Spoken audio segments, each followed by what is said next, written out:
Hey everyone, Django here. So today we're looking at the Typhoon Mk. It's a tier 3 premium British plane that we're gonna look at today. I'm gonna give you two matches, an arcade match first with some history and then a realistic battle. So let's look at this plane, let's see how we do, and I'll see you in the match. Hey guys, so here we are in the match. Now let's first jump into the history a little bit. The Hawker Typhoon Mk. was a single engine, single seat fighter which entered service with the RAF in 1941. The Mk. differed mainly from the Mk.1A in its armament. The fighter was equipped with 4 20mm Hispano Mk.1 cannons with 75 rounds each. Already plagued with several early problems, the seepage of exhaust gases from the engine into the pilot's cockpit became a serious issue for the Hawker Typhoon. Although the sealed partition between the cockpit and the engine compartment was improved, and the engine's exhaust pipe were lengthened, this problem was never entirely solved, and the Typhoon pilots had to operate their fighters from engine start to shutdown with their oxygen masks on. Another problem was the lack of reliability of the Napier Sabre Mark IIA engines at the initial stage of operation. The engine was prone to overheating and it could jam when the aircraft climbed. Cases when the engine caught fire on takeoff were also frequent. It was only by mid-1943 that the engineers managed to overcome these problems and bring the engine's reliability to an acceptable level. Early on in the Typhoon's combat career, it was discovered that metal fatigue in the tail often caused the entire tail unit to detach in a high-speed dive. As an interim measure, reinforced straps were fitted across the joint of the tail section and the fuselage. This was discovered actually by a test pilot who tested it in level flight in a very high-speed maneuver, and the test pilot died. Subsequently, it was discovered that the structural failures were caused by elevator flutter which occurred at relatively low speeds. Flutter itself was caused by the fatigue failure of the small ring holding the balance weight assembly. The flutter could also lead to a failure of the tailplane spar, so this also urgently needed to be reinforced. So lots of problems for this plane in the beginning. And it was almost scrapped actually by the RAF. It was very close to be dropped.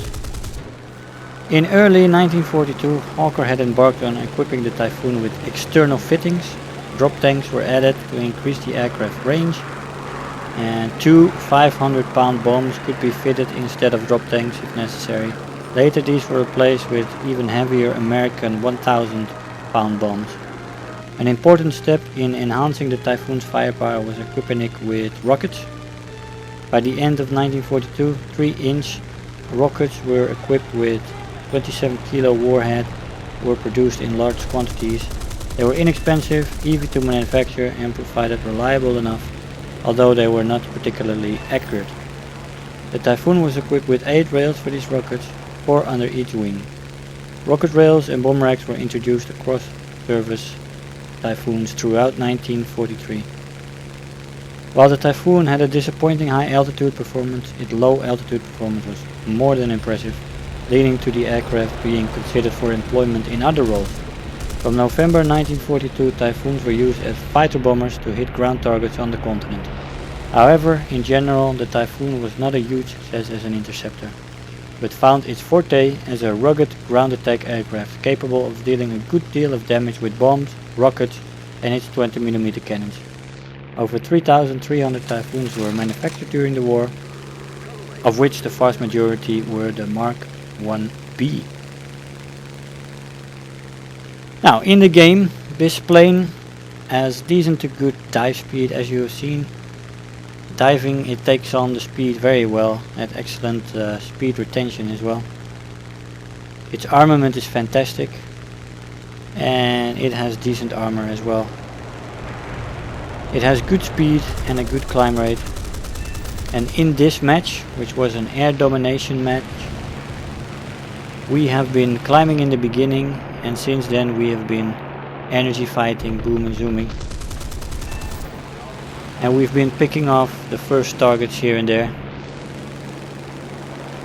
This last kill bringing me up to 4 kills. I also made a few mistakes in underestimating the control stiffening at high speed, which combined with the bad roll rate can be problematic here and there when you're really going fast. Do not take enough lead here, so I missed my target there.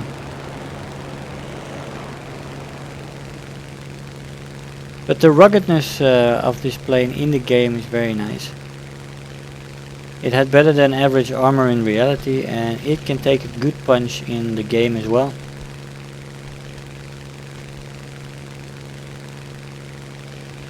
It's a strong little plane. So here we are climbing a little bit to the side again because we have a lot of enemies here on mid to high altitude, and they are countered by a few of our fighters on the higher altitude. But I want to come at least higher or equal to the planes that are on mid altitude, of which most at the moment have dropped to very low altitude.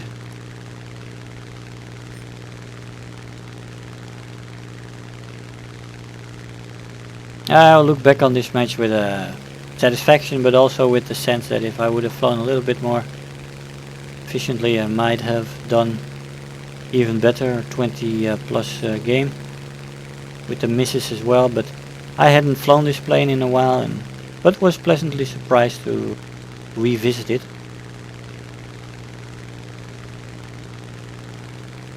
Now let's see, we decide to stay high here, not go lawn mowing, but help my buddies here on altitude. Now Corsair here chasing my friend here in the BF 109. Now I'm coming into range here. I'm slightly too high with my fire there, but lower it here and shoot him down. There's also a Heinkel here.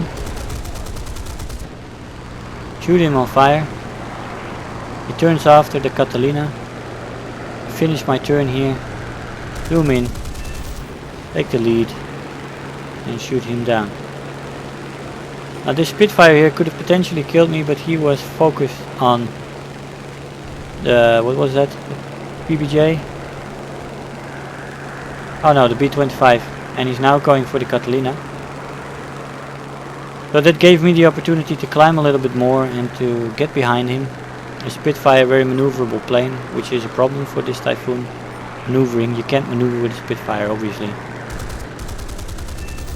But we get an easy shot on him as he turns after one of my allies there. We got an F model BF 109 coming up here. A lot of the enemies trying to climb at the moment. This guy's stalling out, so that's easy. When I reload, so I had to wait a little bit. I've got another 109 there.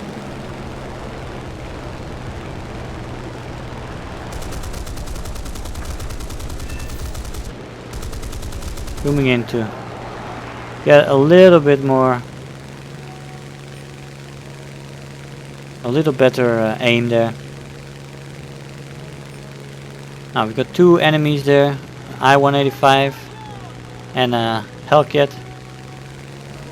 The I-185 makes a turn, slightly descending way here, starts to climb again, but get an easy shot on him. These four 20mm cannons are devastating when you get them on target. Now as a lot of enemies are climbing, I get some small hits on my plane there. And I'm trying to get a little bit higher while checking where my opponents are. There's a lot of guys there on ground level. And of course I'm missing the whole fight on the ground level here while I keep these guys from gaining altitude. But it is a fact that my team is getting slowly but surely decimated. While I am shooting them up here in the sky, my team is getting shot down on the ground. Now the Hellcat there is shot by a 109.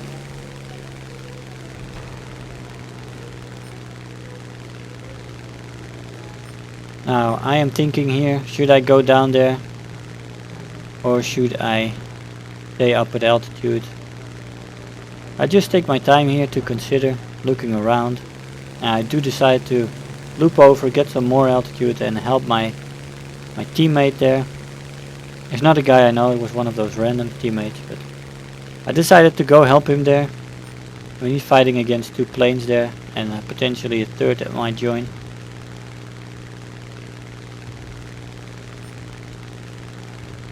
There's a whole stream of enemies here coming in. I decide to dive here. Enough doing nothing and looking. At a certain point you gotta do something again. Gotta try to stay efficient.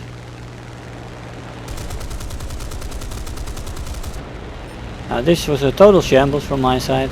I tried to dive in the I-16 but he just rolled out of the way and I didn't get a shot on anybody. Well, there were 3 targets there. So I went back for altitude.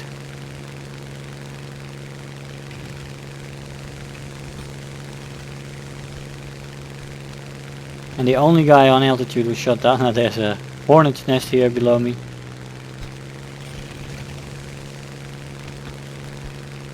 I decided not to turn down in a dive for this guy, but to turn in the horizontal, sorry, in the vertical, so that I could not get jumped by 4 or 5 of the guys that are at 2 kilometers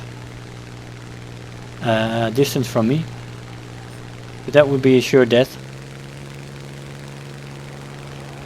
Now here there's several guys coming within a kilometer of me here. I decide to loop it over. Again into the vertical. Nobody can catch me if I do that. P51. Line up the shot and get the kill. It brings me up to 11.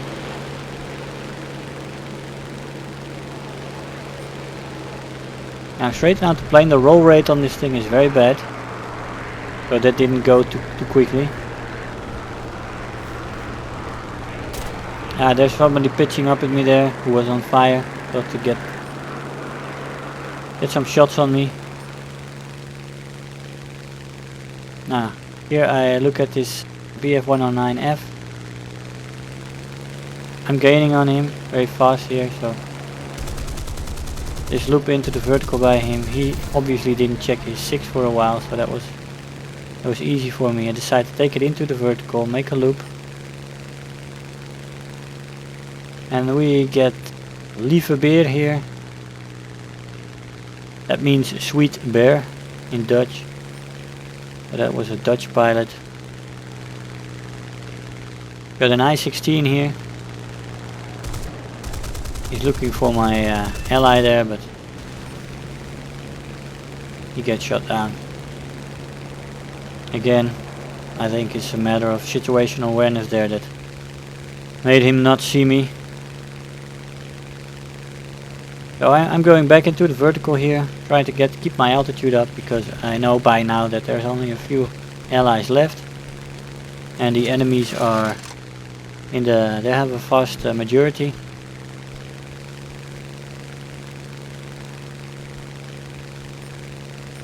Now we have 4 or 5 guys left at this point, and I didn't realize that at this moment. I was so concentrated. Because I hadn't flown this plane in a while, I was so concentrated on my choices. Maybe a little too concentrated, but that I didn't notice my team being decimated beneath me and around me. This P40 doesn't do much in evading me, so get him. Turn around for this doe. Shoot the right wing off. And there's 5 guys coming in there. So I take it into the vertical, full web. I'm just relying on my energy here to get me out of the way of those guys. And it works because they're all at 2+ kilometers now. I'm at 3,400 meters. And I can dive down on these guys again. So here we go with a slow roll rate. I saw those two guys there going towards our spawn point, so I decided to dive on them and make them regret that. Don't know how I didn't get this guy, but I do get the 1B. 16 kills. And now here I realize that I'm alone. For the first time in the game I realized that it's not going too well in the game. I thought we were going nicely, it's going good, but no man, pay attention. I'm the last guy left on the team with about 7 opponents coming after me, so I decided to make a little bit of a nice comment towards the enemy team.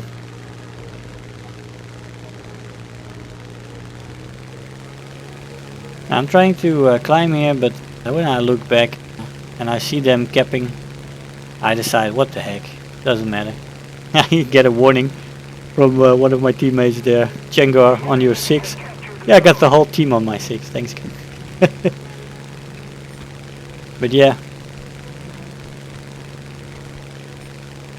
So here I decided it doesn't matter anymore, so I choose a target. And I try to take a few of them with me, but get shot down there, unfortunately. And of course they capped, so I do get that last kill at JU87. So 17 kills in that match. Hey guys, so here we are in the RB match. We have just made contact with the first enemies and we are making a turn. We're at almost 6,500 meters. We have climbed. This is the climb of this plane is great. Got a good climb rate. So we're approaching here high altitude. BF-109s are even higher than us, even though this plane has a good climb rate.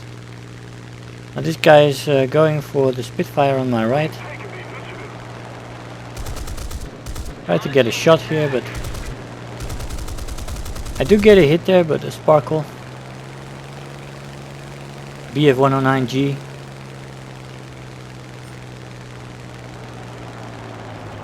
Now we're going after him. In a dive here, going up with the throttle again, as we took the throttle down to go into the dive. Now the roll rate of the Typhoon in realistic is even more terrible than in AB. It's a very slow roll rate. So you have to take that into account when you're maneuvering. The Spitfire has a bit more maneuverability than the G, of course, so his shots miss at the moment. And I'm trying to get a shot.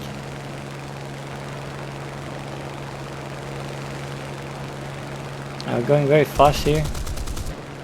Difficult shots. I'm trying to keep control of my trigger.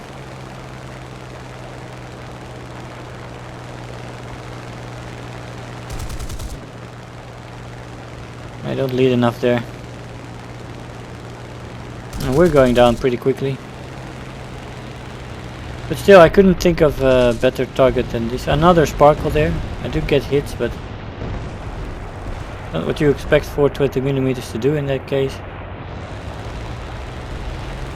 But maybe just one hit, that's possible.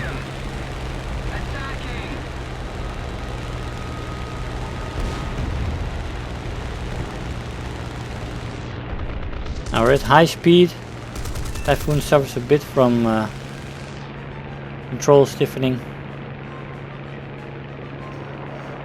Now the BF-109 really notices that I'm there and decides to turn off the Spitfire, make a run for it. I didn't shoot him on fire, just I got his engine smoking. My shots just fell short a little bit. Here we get a good shot. We do shoot him on fire there. And that's enough to get the kill, although the Spitfire I tried to save is doing his best to get that kill. And as a reward he gets to be bait again, apparently. Focke-Wulf 190 decides to go on the Spitfire.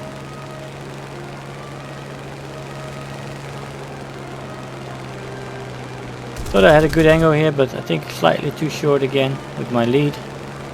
There's a BF 109 there approaching as well.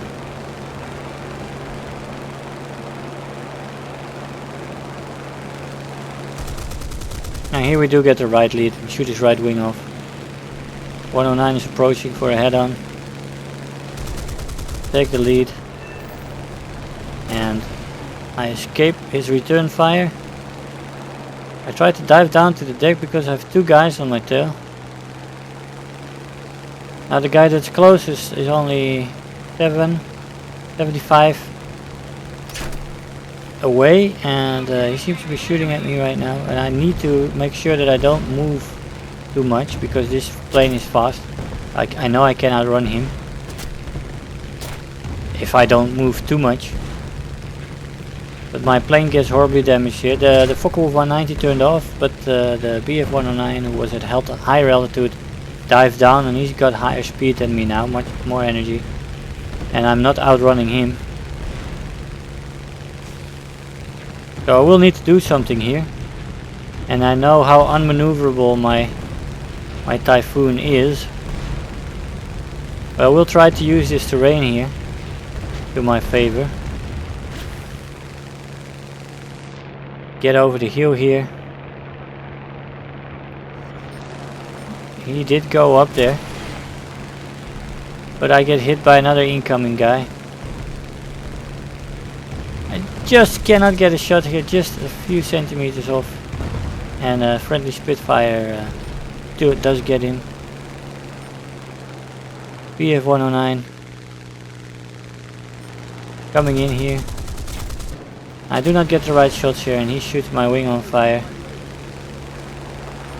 which is not good.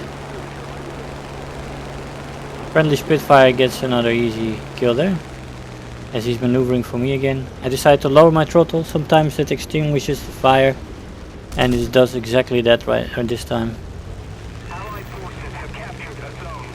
So I throttle back up, and I just heard that we got the airfield, so I decide to make my way, but my airplane almost lists over to the right and wants to ditch into the sea, and I'm just able to control it here. I'm having to put the left aileron on the whole time. Even give a little rudder with the mouse. I don't need full rudder, but I'm deciding which way is best, because if I turn too much this plane will flip over, and I'm low to the ground, so that would mean a ditch. And how to land here. The plane doesn't want to turn to the left real good. And I realized that there's at least one BF 109 coming straight for me, and the other one is maybe making an angle. So I wanted to turn to the left, it didn't work, so I automatically turned to the right. Not what I wanted, but it happened. I got shot down, unfortunately. Hey guys, so here we are after the match. Now the Typhoon Mark 1B, as you've seen, is a pretty good plane. It has some very good speed, good diving speed. Its roll rate sucks. Its turn time is decent. Maneuverability is decent. It has a great climb rate, and it has fantastic armaments. You will notice the most of the roll rate actually in realistic battle, but also in arcade it can be slow, and you have to take that into account when you use your ailerons and when you maneuver.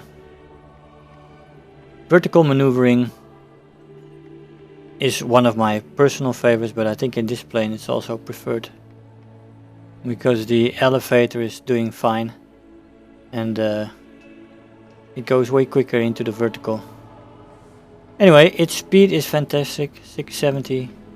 In a dive, its speed is great as well. You can escape almost any plane at its battle rating, which is 3.7 in arcade, and in realistic it is 4.3. Now, turn time 19.0 in arcade and climb rate 23.9. Now the respective values for realistic there are 20.6 and climb rate 17.3. Armament is the same in both. Great stuff. The armor, it has some decent armor plates in there for protection of the pilot and protection of the engine. The fuel is mostly here on the wings, but it has a small surface, so that's pretty nice. Now all in all, I personally really like this plane. This is one of my favorite lineups for the British I have. As you see, it has quite a few premiums in there. I have both boomerangs, I have the Hellcat, and I have the Typhoon. Two very good Spitfires in there. But anyway, the Typhoon makes up a good part of that. It's a plane I've done very well, and it's one of my highest scoring number of kills in my British tree. So it's a plane I've used a lot and I have really enjoyed a lot. I've used it to unlock most of tier 4 before I stopped playing it, and it has done me good. It has served me well, and so I definitely am very positive about this plane. As you do need to watch certain things while you fly it, especially the roll rate, and in maneuvers you gotta stick to a lot of vertical maneuvering. But you can make a turn here and there if you're not going too fast. The control stiffening happens at high speeds, above 650, where you saw me in the arcade match missing a few targets because of that, because I kinda half forgot that it has that, but it does have that, and you need to watch it. But if you have all those things in your brain and you use it to its strengths, then you can definitely do well in this. You can also choose to use it as a ground attacker. In reality, it was basically transformed to that because it didn't function too well as a fighter. And as a ground attacker it was magnificent. And I think in this game it can probably do pretty well as well, because the moment you throw away your bomb, you've got a pretty well functioning fighter on your hands. It's definitely a better fighter in the game than it was in reality. So throw a few bombs, use the guns, shoot a few planes, get your bomb bags and throw some bombs again. And it should make you a lot of research points, this game, with this modifier on here as well. So yeah, I would say this plane is perfect, especially when you are just into tier 3 and you want to unlock tier 3 and tier 4. By all means go buy this plane. It's a no-brainer basically. It will be your bread and butter. So I'll definitely recommend you buying this plane. It's a fantastic plane for what it's good at. That's boom and zooming, ground targets if you want to use it for that, and researching trees, the tier 3 and tier 4. So I hope you enjoyed this video. If you did, make sure to like the video, leave me a comment, and if you want to see more, subscribe. I want to thank you all for watching, and I'll see you guys next time. Bye bye.